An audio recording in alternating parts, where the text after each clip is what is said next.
disheartening to me to figure out that somebody can have so much hate for a particular group of people for no reason. That is the question I asked myself when I saw what happened. How can anyone do this? This should have never happened. I opened this week's show with that question. As we all know what happened in Orlando this past weekend, so I would not give an overview. I will discuss this week what I saw in the politicalization of this. Now, when I saw the reports Sunday morning, people were already making politics out of this. Now, before I begin, here's what President Obama said. Today, as Americans, we grieve the brutal murder, a horrific massacre of dozens of innocent people. We pray for their families who are grasping for answers with broken hearts. We stand with the people of Orlando who have endured a terrible attack on their city. Although it's still early in the investigation, we know enough to say that this was an act of terror and an act of hate. And as Americans, we are united in grief, in outrage, and in resolve to defend our people. I just finished a meeting with FBI Director Comey and my Homeland Security and National Security advisors. The FBI is on the scene and leading the investigation in partnership with local law enforcement. I've directed that the full resources of the federal government be made available for this investigation. We are still learning all the facts. This is an open investigation. We've reached no definitive judgment on the precise motivations of the killer.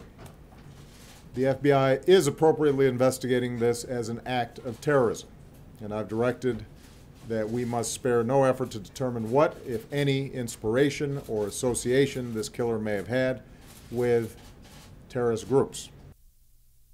Now, later in the show, I will give my thoughts, but as I was watching reports to come across my server, I saw what was happening. And a very rare disclaimer, this next video will give a graphic description on what happened at the nightclub in Orlando that night. Viewer discretion is advised on this one.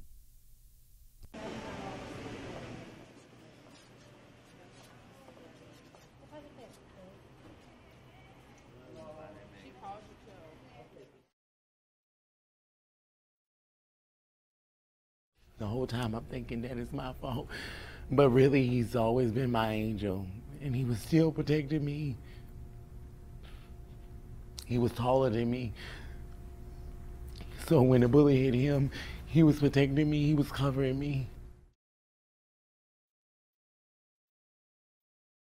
To have to tell that his mother that I don't know where he is, but he's okay though. Not knowing that he's texting her too. Telling her, help me, Ma. I'm in a girl's bathroom at Post. Call the police. Help me, help me. I can hear him. He's coming in. And then the phone just hangs up. Writing, so.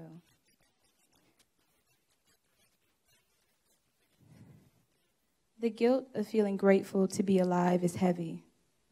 Wanting to smile about surviving, but not sure if the people around you are ready. You know, I have quite a few friends that are the LGBT community, and this one hits close for me, and for the life of me, I cannot understand how someone can be this evil. I really cannot. As of this taping, no one knows exactly the details of why, and I'm not sure if we ever will. Now, in the next clip from Reuters, attendees from the Capitol Pride Parade is not backing down at all. Well, you know, we talked about, you know, should we come today? Is it safe? But, you know, to be honest with you, that, you know, the people that do stuff like that, they want us to stay home. So that's why we should be out here, you know. If we stay home and hide, that really goes against everything that Pride is all about. So it's about getting out here and, you know, being proud of who you are, and that's what we're doing today.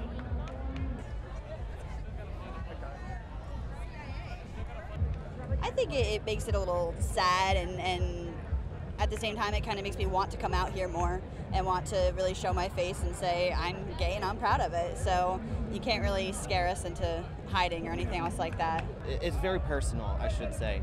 and it has very much changed our day. I mean, we can't stop thinking about it. Little tidbits here and there, you know, because it really did, it hit home. These are our brothers and sisters, and it really hurts.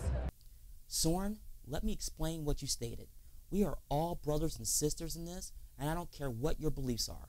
We are human beings that need to share in the grief. Bottom line on this one. How can I could give a very long commentary about what the interwebs is doing, but I would defer to Facebook CEO Mark Zuckerberg on what people are doing online right now. And you know, one of the things that I'm so proud of that our community does is whenever there's a tragedy around the world, we always find a way to come together. You know, whether that was the earthquake in Nepal, where our community raised a record-breaking amount of money to support the people who were victims there. In the last few days, we've seen that again, where so many people have expressed support for the victims and their families. We have complete strangers sending out links, telling people how they can donate blood and support the people, the victims and their families. So, you know, we're going to keep all the people who are affected, victims, and the whole LGBT community in our thoughts and prayers from Orlando.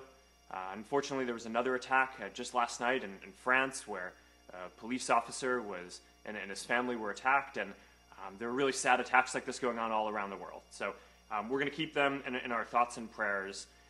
And I just wanted to say something up top about this before we get into the Q&A, because I know it's on so many of our minds, and it's really important. And I'm really proud of our community for coming together and doing what we can to support these folks. Now, with all of this, I get to the ugly side of this week's show. Now, before I begin, I want to place this with this clip about support given there in Orlando and what's being done.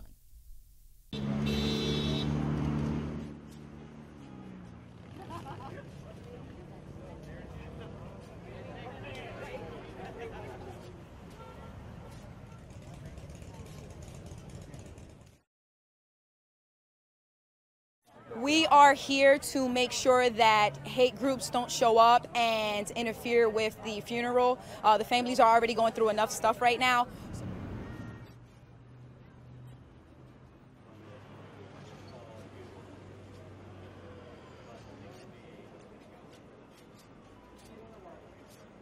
Yo voy a recordar su amor por mí. Él me amaba, siempre me lo demostró. Todas las mañanas me llamaba, todas las mañanas. Ese día no me llamó y yo lo llamé y no respondió hasta que supe de su deceso, y algo bien triste, de verdad. Earlier in the show, I spoke about politicization of this. Now, I know that stronger gun laws are needed on this. I'm not even questioning that. I do, however, have a large issue how people are going about this. Now, you've probably seen places around the world in support. I could show clip after clip on that, and it would still not give it justice. We all know that. However, in this next clip, Virginia Classic speaks about what should be done. There are a number of layers to the message for today. There is just enormous grief. This is a tragedy, a devastating tragedy. We think of the lives lost and the families that are grieving tonight. And at the same time, to turn that grief into action. We cannot prevent all gun deaths, but we can prevent a great deal more than we are preventing in our country right now. She understands that all gun violence cannot be stopped, but something must be done. The issue to tell that to the United States is to tell that to the United States Congress, and let me explain. The House of Representatives held a moment of silence this week, and there was people in the chamber that protested it. My question is why? This is not the time to score partisan political points.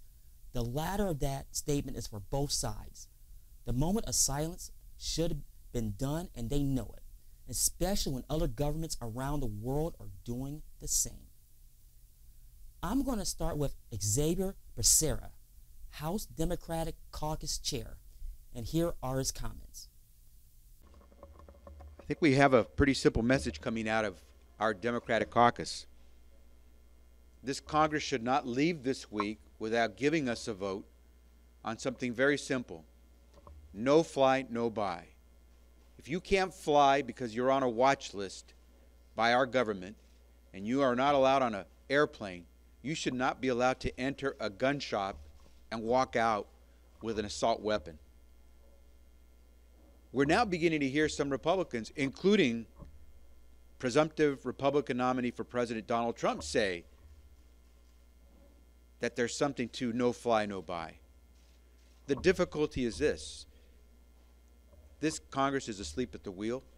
It's been a do-nothing Congress, especially when it comes to the issue of gun safety. And there's no guarantee that anyone in Congress will have an opportunity to vote to prohibit someone who's on a no-fly list from being able to purchase a weapon. Nancy Pelosi actually expanding on this in this clip.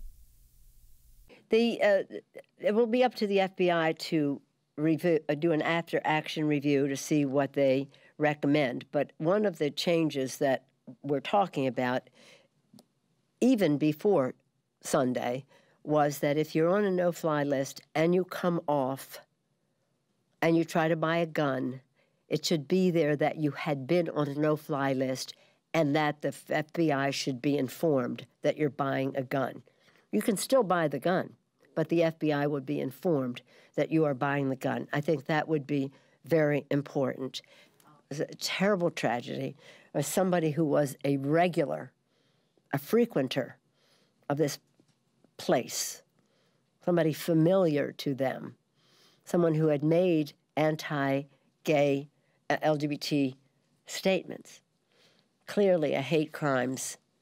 Now, how much of it was hate crimes and how much was it inspired or justified or rationalized by ISIS or whatever, I don't know. But we do know that it was a hate crime, and we do know that it was horrible.